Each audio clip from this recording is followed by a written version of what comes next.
Gajanan developers Pune यांच्याकडून आता पंढरपुरात इसबाबी कलश मंगल कार्यालय येथे साकारला जातो आहे भव्य गजानन टॉवर 10 मजली ट्विन बिल्डिंगचा प्रकल्प। मजबूत आरसीसी फ्रेम रचना, पायांसाठी वायू प्रतिबंधक उपाययोजना, आयएस मानकानुसार भूकंप प्रतिरोधक आरसीसी रचना असलेल्या गजानन टॉवर मध्ये उपलब्ध आहेत अत्याधुनिक सुविधांनी युक्त 1022 स्क्वेअर फुटाचे 2 बीएचके फ्लॅट्स, सुशोभित प्रवेश कक्ष, सामायिक क्षेत्रासाठी अत्याधुनिक सुरक्षा यंत्रणा, लिफ्ट आणि सामायिक क्षेत्रांसाठी वीज बॅकअपची सुविधा, स्वतंत्र अग्निशमन यंत्रणा, 2 मजली पुरेशी पार्किंग व्यवस्था, प्रत्येक कार पार्किंगच्या ठिकाणी स्वतंत्र ईव्ही चार्जिंगची सोय, सोलर वॉटर यंत्रणा, प्रत्येक सदनिकेसाठी इन्व्हर्टरची सोय। इसबाबी कलश मंगल कार्यालया शेजारी साकारल्या जात असणाऱ्या गजानन टॉवर मध्ये आजच आपला हक्काचा आणि आधुनिक सुविधांनी परिपूर्ण अलिशान फ्रीसाठी संपर्क क्रमांक 7677700025। ताज्या घडामोडी पाहण्यासाठी आमच्या YouTube चॅनलवरील PVR म्हणजेच पंढरी वार्ता या न्यूजला सबस्क्राइब करा आणि शेजारील बेल आयकॉनवर क्लिक करा। पंढरपूर तालुक्यातील सरकोली येथे संत शिरोमणी आचार्य श्री 108 विद्यासागर मुनी महाराज यांचे परमशिष्य आचार्य श्री 108 समयसागर मुनी महाराज मंगल आशीर्वादानं निर्यापकाचार्य आशुकवी श्री 108 उत्तम सागरजी मुनी महाराज सानिध्यात श्री 1008 सुपार्श्वनाथ दिगंबर जैन मंदिर सरकोली येथे पंचकल्याणक प्रतिष्ठा महोत्सवाचं आयोजन करण्यात आलं होतं। या निमित्त या ठिकाणी जैन समाज बांधव मोठ्या संख्येने उपस्थित असल्याचं दिसून आलं। तर स्वाभिमानी शेतकरी संघटनेचे नेते माजी खासदार राजू शेट्टी, मोहोळ विधानसभा मतदारसंघाचे माजी आमदार यशवंत माने, भगीरथ भालके यांच्यासह विविध क्षेत्रातील मान्यवरांनी यावेळी मनोभावे दर्शन घेतलं। माजी खासदार राजू शेट्टी यांचा स्वागतपर सत्कार पंढरपुरातील प्रसिद्ध व्यापारी विपुल फडे यांनी केला।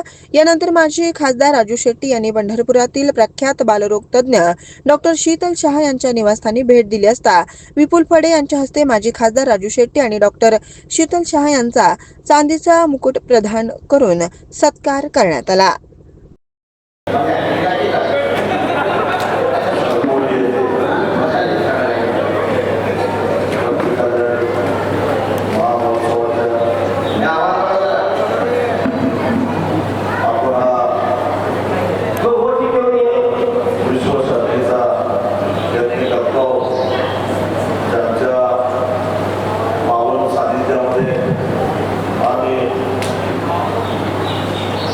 ज्यांच्या पावन सानिध्यामध्ये आणि मार्गदर्शनाखाली ही पूजा होते ते परमपूज्य आचार्य उत्तम सागरजी मुनी महाराजांना मी नमस्कार करतो, वंदन करतो। या पूजा समितीचे सर्व पदाधिकारी, सौंदर्य इंद्र इब्राहिम यजमान आणि उपस्थित सर्व श्रावकांनाही मी जय जयकार करतो। खरं तर या पूजेच्या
उत्स्फूर्तपणानं मला बोलून गेले तुझे काम हातात घेतलेलं आहे ते यशस्वी होणार आहे.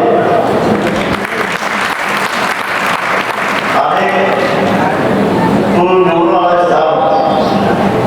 त्यावेळी मी निवडून येणार आहे असं कोणी जर म्हटलं असतं तर त्या माणसाला लोकांनी वेड्यात काढला असता अशी प्रतिकूल परिस्थिती होती. 2-4 साखर कारखानदारांच्या विरोधात मी निवडून आलो होतो आणि तुम्हाला सगळ्यांना आश्चर्य वाटेल मी त्यावेळी निवडून आलो. मी म्हणून 25 वर्षापूर्वी महाराजांचा मला आशीर्वाद मिळालेला आहे आणि तो कायमच आहे. कारण महाराजांच्या मनामध्ये शेतकऱ्यांच्या बद्दल एक वेगळी आत्मीयता आहे, एक वेगळा भाव.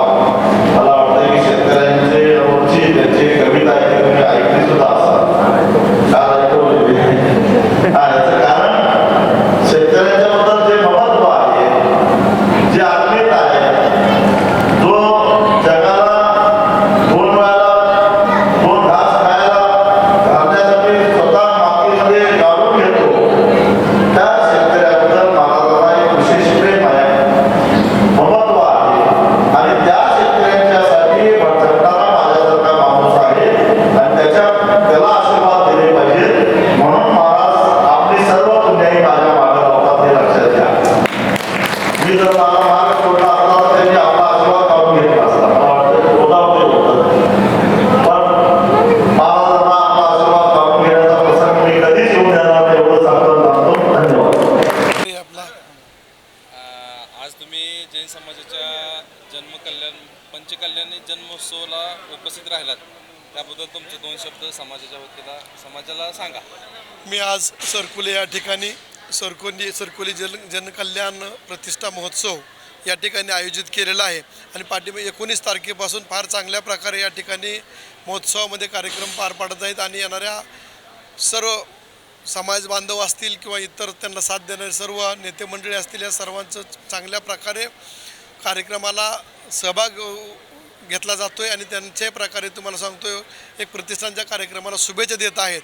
वास्तविक पाहता या ठिकाणी मोठ्या प्रमाणावरती जैन समाज या ठिकाणी एकवटलेला आहे आणि प्रत्येक वर्षी जैन समाजाची या ठिकाणी जयंती ठिकाणी जवळजवळ 31 वर्षानंतर मूर्ती प्रतिष्ठापना आपण करत आहात. या कार्यक्रमाला मला बोलवल्याबद्दल मी सर्व सर्कलीमधील ग्रामस्थांचे व जैन बांधवांचे मी मनापासून आभार मानेल. पाठीमागील कालावधीमध्ये सुद्धा नेहमी आमंत्रण दिल्यानंतर मी या ठिकाणी प्रत्येक कार्यक्रमाला येत असतो. जे काय सुखदुःखाच्या गोष्टी असेल त्याच्यामध्ये आम्ही समाविष्ट होत असतो आहे.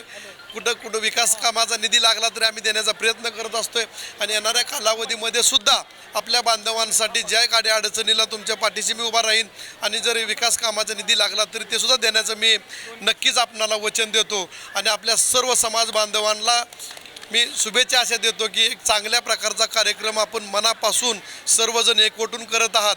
फक्त सरकोली नाही तर आमच्या मोहोळमधील पाटकुलचे सुद्धा पंढरपूरचे सर्व बांधव या ठिकाणी एकवटलेले आहेत. त्यामुळे हा कार्यक्रम फक्त गावाचा नसून पंचक्रोशीतील कार्यक्रम आहे. या कार्यक्रमाला मी मनापासून परिवारातर्फे भारतीय जनता पक्षातर्फे मनापासून मी हार्दिक शुभेच्छा देतो. जय बोलो पार्श्वनाथ भगवान की जय, महावीर भगवान की जय, जय बोलो उत्तम सागर मुनि महाराज की जय.